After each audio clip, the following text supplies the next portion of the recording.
রাসেল। আশা করছি আপনারা সবাই ভালো আছেন এবং ভালোর দলে আছেন। আমিও ভালো আছি আর ভালোর দলে আছি। একটা নতুন ঘটনা নিয়ে এসেছি, যদিও ঘটনাটি যিনি পাঠিয়েছেন তার ঘটনা আপনারা আগেও শুনেছেন। শয়তানের পুনরুত্থান, এই ঘটনাটি যিনি শেয়ার করেছিলেন তিনিই আবার পাঠিয়েছেন ঘটনা, আর এই ঘটনাটি সংগ্রহ করেছেন সিফাত আলম। যেভাবে লেখা আছে আমি সেভাবেই পড়ে শোনাচ্ছি, আশা করছি আপনাদের ভালো লাগবে।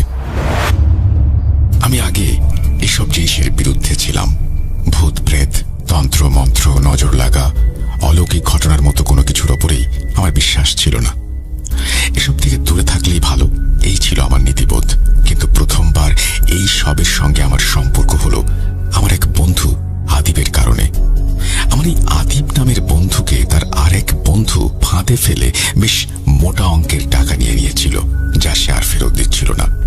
আদিব ফাঁদে পড়েছিল এটা আমি জানতাম, কিন্তু বদলা নেয়ার জন্য সে যে পথ বেছে নিয়েছিল সেটা আমার চিন্তার বাইরে ছিল। আদিবের স্বভাবটা একটু অদ্ভুত ছিল। সে খুব দ্রুত রেগে যেত। টাকা পয়সার লেনদেনে সে তেমন বুদ্ধিমান ছিল না। তার দাদির সম্পত্তি থেকে নগদ হিসেবে যা পেয়েছিল সেই টাকার কথা ভেবে আমি বারবার তাকে বলেছিলাম তার সব সুযোগ সন্ধানী বন্ধুদের থেকে দূরে থাকতে, কিন্তু বিশ্বাস আর অভ্যাস বদলাতে সময় লাগে। তার বন্ধু যখন তার সব টাকা উধাও করে দিল তখনই আদিব মরিয়া হয়ে উঠল। শেষ পর্যন্ত সে সেই বন্ধুদের বিরুদ্ধে কোর্টেও মামলা করল, কিন্তু তার হাতে কোনো প্রমাণ ছিল না। টাকা দেওয়ার লিখিত রসিদ নেই, ব্যাংকের ট্রান্সফার নেই, কোনো সাক্ষ্য নেই। মামলাটা কোর্টে বাতিল হয়ে গেল। টাকা ফেরত পাওয়া তো হলোই না, উল্টো মামলা লড়তে গিয়ে এত বেশি খরচ হলো যে আদিব শেষ পর্যন্ত প্রায় দেউলিয়া হয়ে গেল। অপমান আর ক্ষতির বোঝা তার মাথায় এমন ভাবে চেপে বসলো যে সে দিনের পর দিন বদলা নেওয়ার কথা ছাড়া আর কিছু ভাবতে পারত না। আমি জানতাম আদিবের বন্ধু তার সঙ্গে যেসব আচরণ করেছিল তা তাকে ভেতর থেকে আঘাত করেছিল। আমি এটাও জানতাম যে সে বদলা নেওয়ার জন্য মরিয়া ছিল, কিন্তু আমি ভুলেও টের পাইনি সে ভেতরে ভেতরে কত কিছুই না করেছিল। আমি তখনও জানতাম না যে সে কোনো সাধু বাবা বা সাধু বাবার মতো কারো কাছে গিয়েছিল।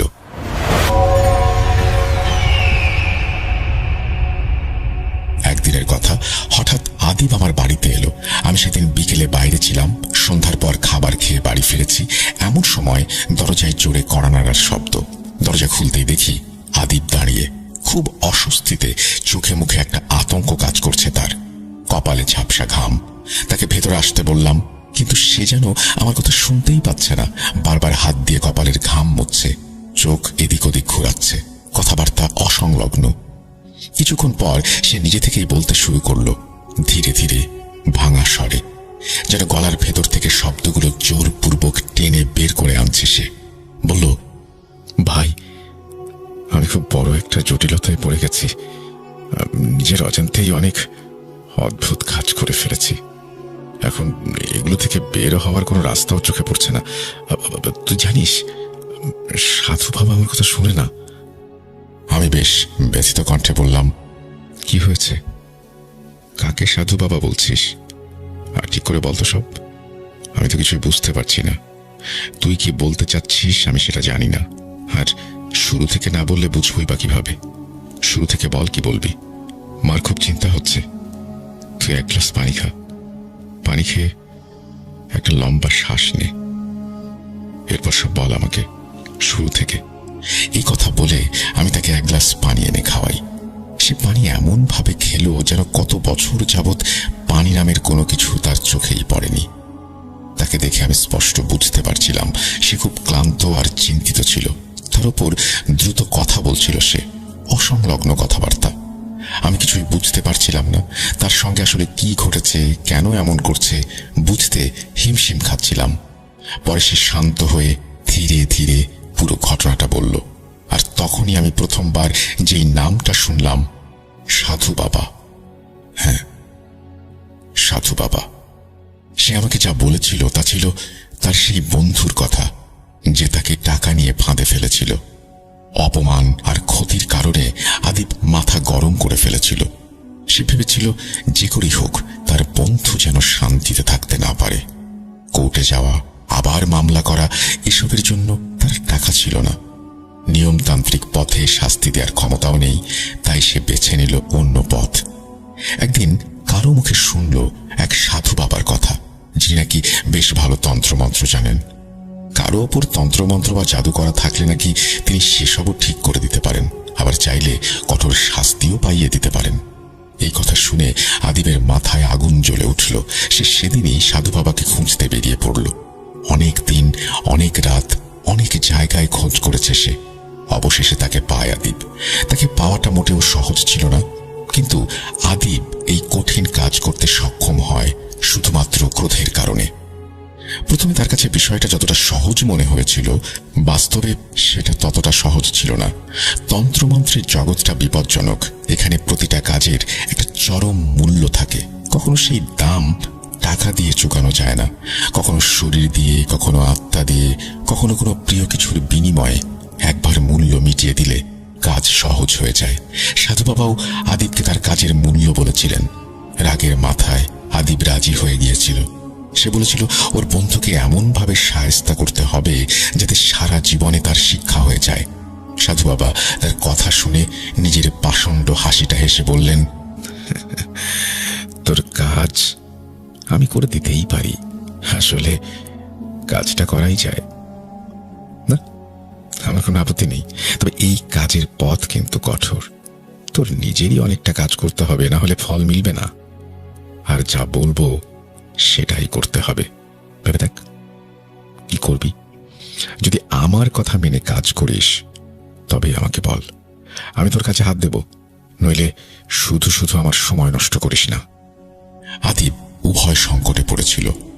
কাজ করালে কি হতে পারে ভাবছিল, আবার সাধু বাবা কড়া ভাষায় বলেছে যদি তার সময় নষ্ট হয় তবে তারও শাস্তি হবে।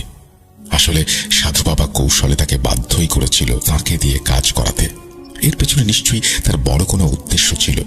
আদিব সেখান থেকে বের হয়ে ভাবছিল, তন্ত্রমন্ত্র মানে হয়তো লেবু, ধূপ, আগরবাতি, মাটির তাবিজ, লাল ঘুড়ি, কালো গুড়ের মালা, এসব দিয়ে কোনো কিছুর উপাসনা করা। সাধু বাবা হয়তো বলবে নির্দিষ্ট সময়ে নির্দিষ্ট জায়গায় গিয়ে কিছু কেটে ফেলতে, কিছু বেঁধে দিতে, কিছু নিয়ে আসতে, আর তারপরে কাজ হয়ে যাবে। আর এমন কি করাই যায়? এই কথা ভেবে আদিব 5-10 মিনিট পর আবার সাধু বাবার ঘরে প্রবেশ করে। সাধু বাবাকে সে কাজ করে দেওয়ার জন্য অনুরোধ করে। তার কথা শুনে সাধু বাবা মুচকি হেসে বললেন, সাব্বাস বেটা, তুই বাঘের বাচ্চা। তোকে কি কি করতে হবে এবার শোন। সাধু বাবা তাকে তার কাজ বুঝিয়ে দেয়। সে খুব সহজেই আদিবের কাজ বুঝিয়ে দিচ্ছিল, কিন্তু সাধু বাবার কথা শুনে আদিব নির্বাক। বাবা একটা ছোট বোতল এগিয়ে দিয়ে বলল, শোন বেটা, 1 মাসের মধ্যে যে কোনো শিশুর মৃত্যু হয়েছে এমন একটি কবর খুঁজে বের কর। অমাবস্যার রাতে সেই কবর খুঁড়ে লাশ বের করবি। তারপর এই বোতল থেকে কয়েক ফোঁটা পানি তার ঠোঁটে ছিটিয়ে দিবি। পানি পড়লেই শিশুটা দুটো চোখ খুলে তাকাবে। ঠিক সেই মুহূর্তে আরেকটি বোতল থেকে, যেখানে দুধ থাকবে, মাত্র একটি ফোঁটা তার ঠোঁটে পড়তে হবে। সবটা করবি কোনো প্রকার ভুল ছাড়া। শিশুটার চোখ খোলা থাকবে মাত্র 15 মিনিট, তারপর আবার বন্ধ হয়ে যাবে। কাজ শেষ হলে মরদেহ আবার আগের জায়গায় দাফন করবি। মাটি সমান করে আসবি, চিহ্ন মুছে ফেলবি। কেউ যেন কিছু বুঝতে না পারে। বাড়ি ফেরার সময় একদম পিছনে ফিরে তাকাবি না, বুঝেছিস? কিরে, পারবি? বল। সাধু বাবা সহজভাবে কথাগুলো বললেও তার এসব কথা শুনে আদিবের গা কাঁপছিল। তবু সে সব করেছে। সে অনেকদিন ছোট বাচ্চার কবরের খোঁজ করেছে, প্রতিদিন হন্যে হয়ে ঘুরে বেরিয়েছে। অবশেষে সে একটি শিশুর সন্ধান পায়। হাসপাতালে লোক ঠিক করে রেখেছিল সে। সেই লোক তাকে একদিন খবর দেয় একটা বাচ্চা জন্মের 10 দিনের মাথায় মারা গিয়েছে। তার পিছু নেয় আদিব, তার কবর খুঁজে বের করে। গভীর রাতে কবর খুঁড়ে মরদেহ বের করে আনে সে। এরপর বাবার দেয়া পানির বোতল থেকে কয়েক ফোঁটা পানি সেই শিশুটির মুখে ফেলে। হঠাৎ করেই তার চোখ খুলে যায়। ভয়ে আদিবের আত্মা কেঁপে ওঠে। তবুও প্রতিশোধ তার ভয়কে মুহূর্তের মধ্যেই গলা টিপে হত্যা করে। সে দুধের বোতল থেকে 1 ফোঁটা দুধ শিশুটির মুখে দেয়। প্রায় 15 মিনিট শিশুটি তার দিকে এক অপলক দৃষ্টিতে তাকিয়ে থাকে। তার চোখ আবার বন্ধ হয়ে যায়। আদিব তাকে পুনরায় দাফন করে চলে যায়। পরদিন সে সাধু বাবার কাছে গিয়ে বলে, বাবা, ওই পানি যেভাবে বলেছিলেন ঠিক সেভাবেই ছিটিয়েছি। শিশুটির চোখও খুলেছিল, বুকটা ঠান্ডা হয়ে গিয়েছিল আমার। তারপর দুধের ফোঁটা ঠোঁটে লাগাতেই আবার নিস্তেজ। এখন কি করতে হবে? সাধু বাবা তাকে বলেছিল এরপর কি করতে হবে। শোন বেটা, যখনই ওই শিশুকে জাগাতে চাইবি, এই দুধের বোতল থেকে একটু দুধ একটুখানি পাত্রে ঢেলে রাখবি। এই কাজের জন্য নির্দিষ্ট ঘর থাকবে, সেই ঘরের দরজা জানালা বন্ধ রাখবি। একটা ছোট প্রদীপ জ্বেলে রাখবি ঘরে, আর তারপর যে মন্ত্রটি দিব সেটি পড়বি। যেখানেই থাকুক মন্ত্রের ডাক শুনে সেই শিশুর ভেতরে থাকা শয়তান দুধের জন্য চলে আসবে। দুধ খাওয়ানোর আগে যে কাজ করতে চাস সেটা মনে মনে ছবির মতো স্পষ্ট করে ভাববি। ভুল কিছু ভাববি না একদম, সাবধান করে দিচ্ছি। কথা বলার দরকার নেই, ইচ্ছাটা মাথার ভেতরেই রেখে দিবি। তোর ইচ্ছা শিশুটির ভেতরে শয়তান বুঝে যাবে। তোর ইচ্ছা মতো কাজও করতে হবে, তারপর ফিরে এসে দুধ খেয়ে চলে যাবে। দরকার হলে এইভাবে আবার ডাকবি। তবে মনে রাখবি, অমাবস্যার রাতে সে নিজে থেকেই দুধ চাইতে আসবে। দুধটা দরকার মতো ব্যবহার করবি, কারণ ওটা ফুরিয়ে গেলে। এই পর্যন্ত বলে আদিব থামল। তার কপালের ঘাম ঝরছে। আমি স্তব্ধ হয়ে শুনছিলাম। আল্লাহকে মনে মনে বলছিলাম, সবটাই যেন মিথ্যে হয়। মানুষ ভুল করতেই পারে, পাগলামি করতেই পারে, কিন্তু মৃত শিশুর ভেতরে শয়তান চালান করা, দুধের বোতল, মন্ত্র, না, এসব সত্যি হওয়া উচিত নয়। কিন্তু আদিবের চোখে মুখে যা দেখেছিলাম তা অভিনয় নয়। সে বলল, ভাই, আমার বন্ধুটি 2 দিনের মধ্যে পাগল হয়ে গেল। খবর পেয়ে আমি যেন খুশিতে নেচে উঠলাম। মনে হলো ন্যায় বিচার হয়েছে, কিন্তু বুঝিনি যে আমার হাতে কি ভয়ঙ্কর শক্তি এসে গেছে। এখন আমাকে কিছু করতে হয় না, ওই শয়তানটাই সব করে দেয়। আমি যা ভাবি তাই হয়। আমি চেয়েছিলাম আমার সেই ঠকবাজ বন্ধু যেন পাগল হয়ে রাস্তায় রাস্তায় ঘোরে, সেটাই হলো। আমি জিজ্ঞেস করলাম, কি বলছিস তুই এসব? আমাকে বল, এসব সত্যি না? আমি এসব মেনে নিতে পারছি না। আমার কথা শুনে তার নজর মাটির দিকে গেল। আমি বুঝতে পারলাম সে অনুতপ্ত, তাই নিজেকে একটু সামাল দিলাম আর বললাম, আচ্ছা, তারপর কি? তারপর সে বলল, আমি দুধের বোতলটাকে খুব নিরাপদ জায়গায় লুকিয়ে রাখলাম। রাতের বেলা পাত্রে দুধ রেখে মন্ত্র পড়তাম। সে আসতো, কাজ করত, ফিরে এসে দুধ খেত। আমি দূর থেকে দেখতাম। দুধ শেষে পাত্রে ভেজা মাটির হাতের ছোট ছোট ছোপ থাকত। মেঝেতে ক্ষীণ কাদা, দুধের গন্ধ মিশে থাকত। এভাবেই সব দিব্যি চলছিল। কিন্তু এক রাতে সব বদলে গেল। সেটা ছিল অমাবস্যা। আমি ক্লান্ত ছিলাম, ঘুমিয়ে পড়লাম। মাঝরাতে কারো হাসির অদ্ভুত শব্দে ঘুম ভাঙল। দেখি বিছানায় পায়ের কাছে বসে আছে শিশুটি। শিশুটি বললে ভুল হবে, সে কোনো শিশু নয়, সাক্ষাৎ শয়তান। শরীরটা শিশুর হলেও তার ভেতর বাস করছে এক ভয়াবহ জীব। পুরো ঘরের দেয়ালে ছোট ছোট হাত আর পায়ের ছাপ ভেসে ওঠে, যা আগুনের শিখার মতো জ্বলে উঠে কয়েক সেকেন্ডের মাঝে মিলিয়ে যায়। সে যেখানেই হাত পা রাখছে সেখানেই এমন হচ্ছে, কিন্তু তার হাত ঠান্ডা। আমি টের পেলাম তার ঠান্ডা হাত দুটো আমার গলায় ছুঁইয়ে দিচ্ছে। মুখটা হাসি হাসি, এক চোখ বেরিয়ে এসেছে। আমি চিৎকার করে বিছানা থেকে সরে গেলাম। তাড়াহুড়ো করে লুকিয়ে রাখা দুধের বোতলটা আনতে গেলাম। খুব কষ্টে বোতলটা বের করে পাশে রাখা একটা বাটিতে দ্রুত দুধ ঢাললাম, কিন্তু চোখ বারবার সেই শিশুরূপী শয়তানটার দিকে চলে যাচ্ছিল। একসময় সে মাথা তুলে আমার দিকে তাকালো। ভয় আমি পেছনে সরে গেলাম।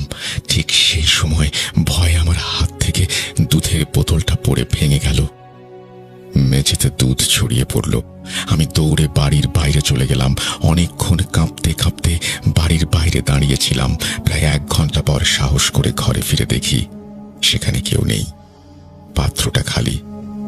মেঝেতে ছোট ছোট হাতের ছাপ, পাত্রের কিনারায় ভেজা হাতের দাগ, কিন্তু বোতলটা ভেঙে গেছে। কাঁচের ফাঁকে সামান্য দুধ বেঁচে ছিল, বাকি সব শুকিয়ে গেছে। সেইটুকু সাবধানে আরেকটা ছোট বোতলে ঢেলে রাখলাম। এখন দুধ খুব কম, সর্বোচ্চ একবারই তাকে দুধ খাওয়াতে পারবো। তারপর যদি দিতে না পারি তাহলে কি হবে জানি না। সাধু বাবা কি হবে তা আমায় বলেনি। সে বলতে গিয়েও থেমে গিয়েছিল। ভাই, আমি তার মুখে অদ্ভুত শয়তানি হাসি দেখেছিলাম সেই সময়। এখন জানি না কি হবে। তার কথা শুনে আমি ভেতরে ভেতরে আতঙ্কিত হয়ে পড়লাম। ভাবছিলাম যে করেই হোক এই ঝামেলা থেকে তাকে বের করে আনতেই হবে। আমরা আলোচনা করতে করতে ঠিক করলাম সাধু বাবার কাছে আবার যাই। আমরা দিনক্ষণ ঠিক করতে লাগলাম, কিন্তু যেদিন সাধু বাবার কাছে যাব সেই দিনই একটা অনাকাঙ্ক্ষিত ঘটনা ঘটল। আদিব বলল, সেদিন সারাদিন সাধু বাবাকে খুঁজে বেরিয়েছি, কিন্তু পাচ্ছিলাম না। আর যখন পেয়েছি তখন সব ঘটনা খুলে বলেছিলাম। সাধু বাবা নাকি শুনে হেসে বলে, বেটা, তোকে তো বলেছি মূল্য দে। দুধের বোতল ভেঙে গেছে, দুধ খুব কম, শয়তানটাকে ফিরিয়ে দিতে হবে। ঠিক আছে, আমি তো সমস্যার সমাধান করতেই পারি, কিন্তু আমার মূল্য সেটা কে দেবে? বল, কে দেবে? আদিব তার কাছে মূল্য জানতে চাইল। বিনিময়ে সেই বাবা তার বোনকে নিয়ে একটা অদ্ভুত রকমের প্রস্তাব দিল এবং বলল এই মূল্য শোধ না করলে। বাবার এই কথা শুনে আদিব কেঁদে ফেলল। আমাকে যখন সব বলছিল তখনও সে অঝরে কেঁদেই চলেছিল। আমি তার কাঁধে হাত রেখে বললাম, ভাই, অমাবস্যার কথা বলেছে না? পরের অমাবস্যা আসতে সময় আছে। তুই হতাশ না হয়ে শান্ত হ। আমরা অবশ্যই একটা পথ বের করব। আমি তোর সঙ্গে সাধু বাবার কাছে যাব। সেই রাত আদিবকে আমার বাসায় শুতে দিলাম। সে তার পকেট থেকে ছোট বোতলটা বের করে আমার হাতে দিল। তন্ত্রমন্ত্র বাঁধা দুধ, কাচের ভেতরে সামান্য সাদা তরল, তবু যেন ভীষণ ভার। আমি দুধের দিকে তাকিয়ে দ্বিধায় পড়লাম। মনে হচ্ছিল তার কথাগুলো সত্যি, এখানে কোনো শয়তানকে বাঁধা আছে। তবু আমি সারা রাত ভাবলাম, সত্যি কি সাধু বাবা তাকে এমন কোনো মন্ত্র দিয়েছেন, নাকি ধোঁকা দিয়ে কাজ করিয়েছেন? যদি সবটাই ধোঁকা হয় তাহলে ভয়ের কিছু নেই, কিন্তু যদি সত্যি ওই শিশুটি থেকে থাকে তাহলে বিপদ আদিবের ঘাড়ে চড়ে বসেছে। পরদিন সকালে আমরা দুজন সাধু বাবার ঘরে গেলাম। তার বাড়ির পেছন নির্জন এক জায়গায় তিনি বসেন। বাতাসে কেমন যেন একটা গুমোট গন্ধ, আগরবাতি, কাঠ, পুরনো কাপড় জ্বালানোর ধোঁয়া। আমরা পৌঁছে ভেতরে ঢুকতেই তিনি বসে থাকা লোকজনদের বাইরে যেতে ইশারা দিলেন। সবাই উঠে গেল। আমাদের বসতে বলল সে। আদিব আমাকে পরিচয় করিয়ে দিল। আমাকে দেখে সে অদ্ভুতভাবে হাসলো। তার হাসিতে যেন ছলনা লুকিয়েছিল, যার ঝলক আমি তার চোখে দেখেছি। তার মুখে ঘন দাড়ি, চোখ কালচে। তারপর আদিবকে দেখেই বলল, কেমন আছিস তুই? আমার মূল্য নিয়ে কি ভাবলি? দিবি তো? কিরে, চুপ করে আছিস কেন? আমি স্পষ্ট বুঝলাম তার কথায় রাগের ঝলক দেখা যাচ্ছে। আমি তাকে বললাম, বাবা, আপনি তো আদিবের কাজ করে দিয়েছেন, এখন আর ওই শয়তানের দরকার নেই। আপনি দয়া করে তাকে ফিরিয়ে দিন। সে আমার কথা শুনল না, কর্ণপাত করল না। তার দৃষ্টি তখন আমার দিকে না। সে ভালো করে তাকালো না আমার দিকে। মনে হলো আমার কথা তার কাছে গুরুত্বহীন। বাবা, আদিব সব সত্যি বলেছে, কিন্তু আপনি তার প্রশ্নের উত্তর দেননি। আমার কথা শুনে সাধু বাবা রেগে গিয়ে জিজ্ঞেস করল, কোন প্রশ্ন? আমি কি বলিনি? এই ছোকরা, এই, তোর সাহস দেখে আমি অবাক হচ্ছি। তুই জানিস আমি কে আর তোর কি হাল করতে পারি? তার রক্তবর্ণ চক্ষু জোড়া দেখে আমার আত্মা শুকিয়ে গেল। তবুও সাহস করে বললাম, শয়তানকে ফিরিয়ে দেওয়ার কথা বলেননি আপনি, আর দুধ শেষ হলে কি হবে সেটাও বলেননি। আমার কথা শুনে সে মাথা নেড়ে বলল, বেটা শোন, প্রতিটা কাজেরই দাম আছে। আমি আমার দাম বলেছি, দাম না পেলে আমি তো ফিরিয়ে নেব না। আমি কথা শেষ করার আগেই আদিব রেগে লাল হয়ে তার গলা ধরতে এগিয়ে গেল। অকথ্য ভাষায় তাকে গালাগাল করতে লাগলো। আমি কোনো মতে তাকে টেনে সরালাম। সাধু বাবা মুচকি হেসে একটু আরাম করে সোজা হয়ে বসলেন। তারপর বললেন, গত রাতে যখন তুই আমার হাত ধরে অনুরোধ করেছিলি তখন আমি ভেবেছিলাম সাহায্য করব, আর এখন তুই আমাকে গালি দিচ্ছিস, মারতে আসছিস। বের হয়ে যা, বের হয়ে যা, না হলে ভালো হবে না। চরম শিক্ষা দেব আমি। বের হ। আমরা দুজন চুপচাপ বেরিয়ে এলাম। বাইরে এসে আমি আদিবকে বললাম, তোর মাথায় কি গোবর ভরা? সমস্যাটা কার, তোর নাকি আমার? সমস্যা তোর, আর যেহেতু সমস্যা তোর তাই রাগ দেখিয়ে লাভ নেই। ভাই, এরা সবাই এক, আমার ওই বন্ধুর মতোই। এই বাবাকেও শিক্ষা দিতে হবে। আমি তাকে বুঝিয়ে বললাম, শিক্ষা দেওয়ার ইচ্ছা তারই ছিল, তাই সে নিজের ইচ্ছায় এই পথে গিয়েছিল। বাবা শুরু থেকেই দাম আর ফলাফল বলেছিল। এখন রাগ করে কোনো লাভ নেই, বরং জীবনই বিপদে। আমরা বাড়ি ফিরে সারাদিন ভাবলাম কি করা যায়। দুজনেই গুম হয়ে থাকলাম। কয়েকদিন কেটে গেল। আদিব বোতলটাকে প্রাণের চেয়েও বেশি যত্নে রাখতে লাগলো। ঢাকনা বারবার চেক করত। আমি তার জন্য একটি শক্ত ঢাকনাওয়ালা কাঁচের বোতল এনে দিলাম। পুরনো বোতল গরম করে জীবাণুমুক্ত করলাম, নতুনটি পরিষ্কার করলাম। খুব সাবধানে এক বোতল থেকে আর এক বোতলে সেই দুধ ঢালছিলাম। এতদিনে দুধ খারাপ হয়ে যায়নি দেখে অবাক হয়েছিলাম। দুধ যেন তাজা। ঠিক তখন আদিবের হাত ফসকে মেঝেতে একটা ফোঁটা পড়ে গেল। সে তাড়াতাড়ি নতুন বোতলটি শক্ত করে বন্ধ করে নিচু হয়ে পড়া ফোঁটাটা দেখতে লাগলো। মুহূর্তের মধ্যেই ফোঁটার চারপাশে পিঁপড়ে এসে ভিড় করলো। কিন্তু যেই পিঁপড়েগুলো দুধ চেটে একটু সামনে বাড়ছিল, তারা যেন দগদগে তাপে পুড়ে ছাই হয়ে যাচ্ছিল। আমি শিউরে উঠলাম। জীবনে এমন দৃশ্য দেখিনি। মনে হলো দুধের চারপাশে অদৃশ্য এক গণ্ডি, যেখানে প্রবেশ করলেই পিঁপড়াগুলো পুড়ে যাচ্ছে। আদিব ধীরে ধীরে বলল, দেখেছিস তো, ওই শয়তান এর আশেপাশেই ঘোরে। আমি খুব ভয় পাচ্ছি, সামনে অমাবস্যা সে আসবেই। একবারের জন্য বেঁচে যাব, কিন্তু তারপর কি হবে? আদিবের কথা শুনে আমার গলা শুকিয়ে গেল। রাতভর ঘুম এলো না। স্বপ্নে দেখলাম ছায়াময় বাচ্চাটি তার বুকের ওপর বসে আছে, তার গলা নিংড়ে রক্তের মতো কোনো তরল পান করছে। ঘুম ভেঙে দেখলাম জানালার পর্দা নড়ছে। বাতাসে কোনো গন্ধ নেই, তবুও বুক ধরফর করছে। সন্ধ্যায় আমি তাকে বললাম, আমার একটা উপায় মাথায় এসেছে। হয়তো ঝুঁকি আছে, কিন্তু এটাই একমাত্র পথ। সাধু বাবা যেভাবে তোকে শর্ত দিয়েছে, তার মধ্যেই কোথাও আছে যে এই জিনিস তুই অন্য কারো বিরুদ্ধে ব্যবহার করতে পারবি না? সে কিছুক্ষণ ভেবে বলল, না তো, এমন কোনো শর্ত ছিল না। আমি বললাম, তাহলে আমরা ওই শয়তানকে সাধু বাবার দিকেই পাঠাই। হয় তাকে বাধ্য হয়ে ফিরিয়ে নিতে হবে, নয়তো সে নিজেই শেষ হয়ে যাবে আর শয়তানও মুক্তি পাবে।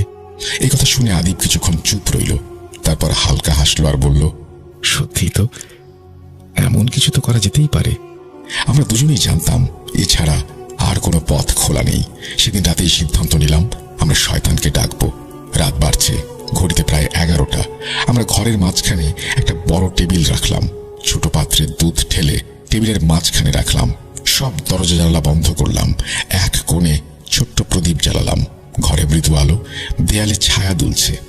আমি আদিবকে শান্ত স্বরে জিজ্ঞেস করলাম কিভাবে ডাকবে। সে বলল, সাধু বাবার দেয়া মন্ত্র বললেই সে চলে আসবে।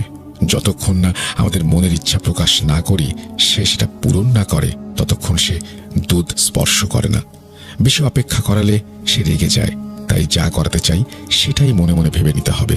তারপর সে অদৃশ্য হয়ে কাজ সারতে যাবে। কাজ শেষ হলে ফিরে এসে দুধ খেয়ে চলে যাবে। আমি বললাম, চল তাহলে শুরু করি।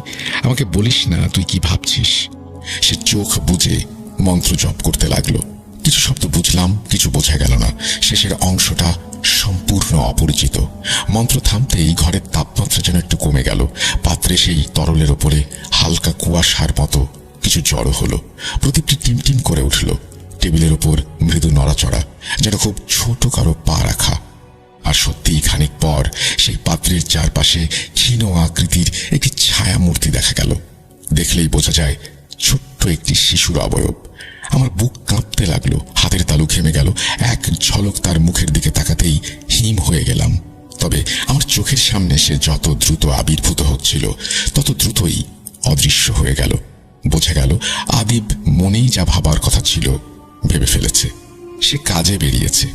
আমরা দুজন চুপচাপ বসে থাকলাম। দুধের পাত্র আর ছোট্ট প্রদীপের শিখা ছাড়া ঘরে কোনো শব্দ নেই।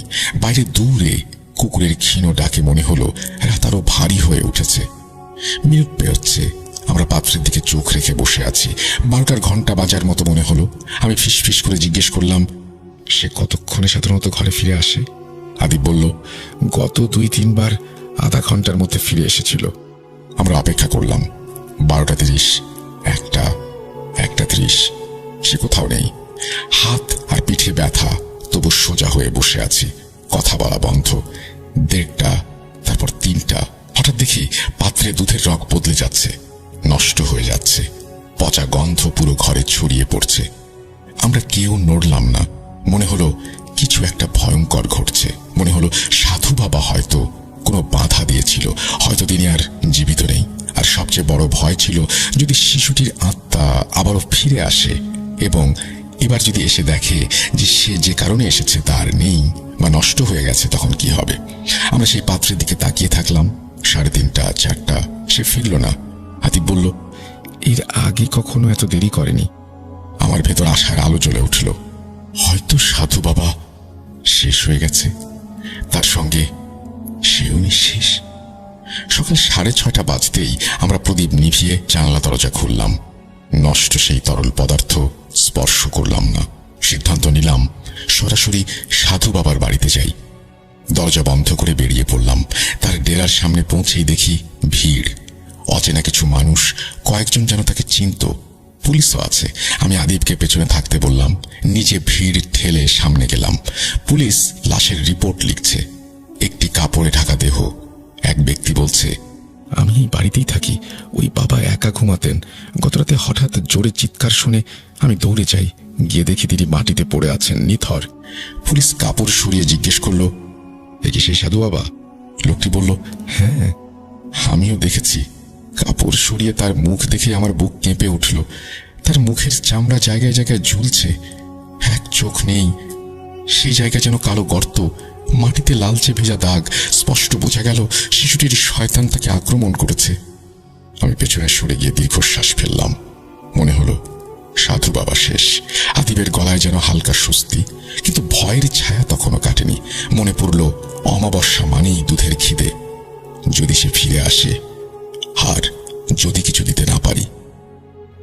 আমরা বাড়ি ফিরে এলাম। ঘর খোলা, বাতাস বদলে গেছে। পাত্রে আগের সেই নষ্ট দুধটাও যেন আরো ঘন আর তীব্র গন্ধে ভরা। তবে সেই রাত কেটেছে নিরাপদে। পরের অমাবস্যার রাত এলো। আমরা দুজনেই সেদিন দিনভর অস্থির ছিলাম। বিকেলে সূর্য ডোবার সঙ্গে সঙ্গে ঘরে নীরবতা নেমে এলো। জানালায় মশারি টাঙানো, দরজা বন্ধ, আলো কম। পাত্রে কোনো তরল নেই। শয়তান এলেও তাকে দেয়ার মতো আর কোনো কিছু অবশিষ্ট নেই। বোতলে যে সামান্য দুধ ছিল, আমরা সেটা সযত্নে রেখেছিলাম, কারণ সেটুকুই আদিবের শেষ আশ্রয়। সেই রাত্রে আমরা অপেক্ষা করলাম। কণ্ঠে কোনো সুর নেই, ঠোঁটে কোনো মন্ত্র নেই, বুকে শুধু ধুকপুক। কিন্তু আশ্চর্য, সারা রাত কোনো শব্দ হলো না। দরজার ফাঁক দিয়ে কেউ উঁকি দিল না। বিছানায় পায়ের কাছে কোনো ছায়া বসে রইল না। মেঝেতে ছোট হাতের কাদা পড়ল না। ভোরের আজানের পর আমরা একে অন্যের দিকে তাকালাম। চোখে একদানা পানি, কাঁধে চাপ, যেন কোনো ভার নামলো। তারপর আরো একটি অমাবস্যা পার হলো, তবুও কিছু ঘটল না। আমরা বুঝলাম, যাই ঘটুক, সাধু বাবার সঙ্গে সেই শিশুটির শয়তানের সংযোগও শেষ হয়ে গেছে। অথবা যে উদ্দেশ্যে তাকে ডাকা হয়েছিল সেটা শেষ। এখানে যদি ঘটনা শেষ হতো, তবে হয়তো আপনারাও বলতেন এটা তো সব কুসংস্কার। কিন্তু আমি যখন সেই রাতগুলোর কথা স্মরণ করি, তখন মনে পড়ে যায় প্রতিটি ঘ্রাণ, প্রতিটি শব্দ, প্রতিটি ছায়া। আদিব এখন অনেক শান্ত। মাঝে মাঝে তার চোখে একটা শূন্যতা দেখি। সে তার কাছে ওই বোতলটা রাখেনি। ছোট্ট সেই কাঁচের বোতল, যে বোতলে শেষ কয়েক ফোঁটা তরল ছিল, সেটা সে নিজ হাতে ভেঙে ফেলেছে। ভাঙার আগে আমরা লম্বা সময় নিয়ে ভাবলাম, ঠিক কি করছি আমরা। তারপর নির্জন এক বিকেলে উঠোনে পুরনো সংবাদপত্র বিছিয়ে বোতলটা কাপড়ে মুড়ে পাথরের আঘাতে চূর্ণ করলাম।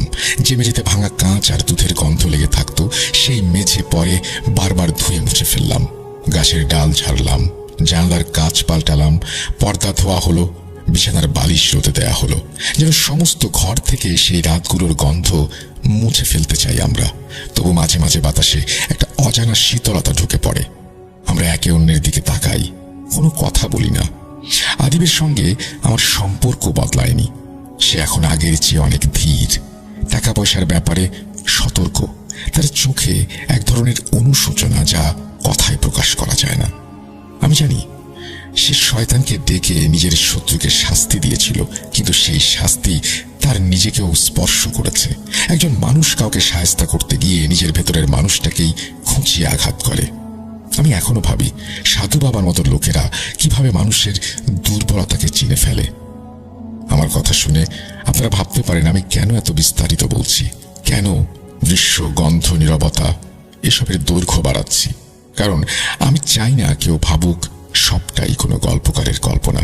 আমি তো গল্পকার নই, আমি এক বন্ধু, যে আরেক বন্ধুর পাশে দাঁড়িয়ে একাধিক অমাবস্যা পার করেছি। জানালার কাছে বাষ্প জমতে দেখেছি, পিঁপড়া ছাই হয়ে যেতে দেখেছি। সেদিন সাধু বাবার ডেরায় যে গুমট গন্ধ ছিল, এখনো মাঝে মাঝে তা আমাদের নাকে আসে। আদিব যখন সেই রাতের কথা বলতে বলতে কেঁপে উঠেছিল, আমি তার হাত ধরেছিলাম। সে বলেছিল, আমি তখন জানতাম না এসব কতটা ভয়ঙ্কর। আমি বলেছিলাম, এখন তো জানিস, সেটাই সবচেয়ে বড় শক্তি। আমরা এখন জানি একটা ছোট ভুল কিভাবে বড় অন্ধকারে পরিণত করে। আমরা জানি সেই ক্ষোভকে কিভাবে থামাতে হয়। আমরা জানি দরজা খুলে নয়, দরজা বন্ধ করে ঝড় থামাতে হয়। আমি জানি আলো জ্বালতে হলে হাতকে স্থির রাখতে হয় আর শ্বাসকে ধীর। আমি জানি রাতে কাঁপুনি পেলে ঘরের ভেতর মানুষ থাকলে মানুষটিকে ডাকতে হয়, শয়তানকে নয়। আর সেই কারণে হয়তো পরের অমাবস্যা আর তার পরের অমাবস্যায় কিছুই ঘটেনি। হয়তো শিশুটির শয়তান নিজের মতো করে মুক্তি পেয়েছে, হয়তো সাধু বাবার সঙ্গে তার বাঁধন ছিল, সেটা ছিঁড়ে গেছে, হয়তো এই দুধের শেষ ফোঁটাটিও আমাদের মন থেকে শুকিয়ে গেছে। আমরা জানি না। আমরা শুধু জানি আর কোনো পাত্রে কোনো তরল নেই, আর কোনো মন্ত্র পড়তে হবে না। আমি যখন এই ঘটনাটি আপনাদের বলছি, তখন শুধু এটাই মনে করিয়ে দিতে চাই, মানুষ যখন অন্ধকারের দিকে তাকায়, অন্ধকারও তার দিকে তাকায়।